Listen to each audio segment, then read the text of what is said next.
Steve Bannon just got Jeff flaked.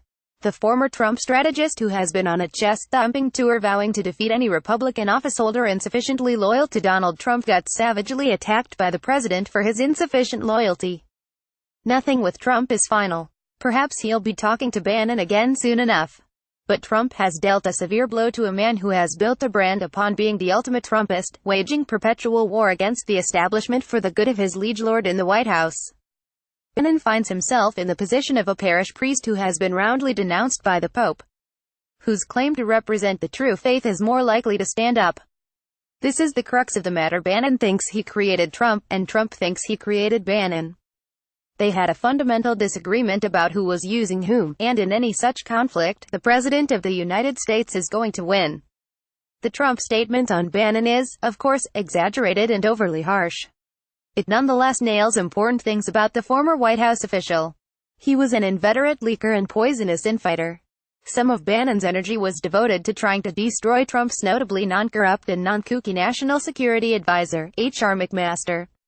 Most of it, though, was directed at Trump's children and son-in-law. Both Bannon's leaking and his war against the next generation of Trumps came together in Michael Wolff's upcoming book, Fire and Fury, in which Bannon roasted Jared Kushner and Donald Trump Jr. for their alleged treasonous idiocy.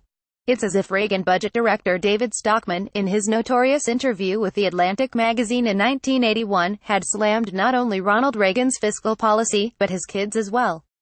Bannon also is a flagrant self-promoter. By any reasonable standard, it's quite a come down to go from working a few paces from the Oval Office to running a shoddy website devoid of true journalistic interest. With the help of a complicit and credulous media, Bannon made his cashiering from the White House seem like a glorious new chapter. He was going to be the leader of a movement vanquishing unworthy Republicans on behalf of Trump. This effort stumbled badly out of the block with the Roy Moore debacle, and now the president has hampered it further. It's not clear whether Bannon was raising real money, his extensive entourage notwithstanding, but his fundraising just got much harder. Part of Bannon's appeal to candidates was bringing the imprimatur of Trump, and that, too, has been dented. At the beginning of 2016, it seemed that Steve Bannon could be a figure like Karl Rover David Axelrod, a political strategist with outsized influence over policy who existed at the very top of our national politics for years. Instead, he's been kicked to the curb more brutally than any presidential aide in modern history.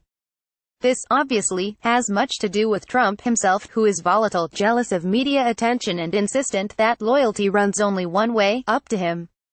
But Bannon played his hand badly. He had no idea how to effect his dream of a protectionist, isolationist administration spending massively on infrastructure and raising taxes on the rich. His vision lacked support within the administration and in Washington, D.C., more broadly. The past month has been telling. While Bannon contributed more than his share to the loss of a Republican U.S. Senate seat in Alabama in the name of the Trump agenda, his nemesis Paul Ryan and Mitch McConnell succeeded in passing a hugely consequential piece of the Trump agenda, the tax reform bill. There will be much speculation about what the Trump-Bannon falling out means for Trump's base. The answer is nothing. Trump's base is Trump's. No one ever voted for Steve Bannon, and now he is on the wrong side of the president in whose name he has presumed to speak.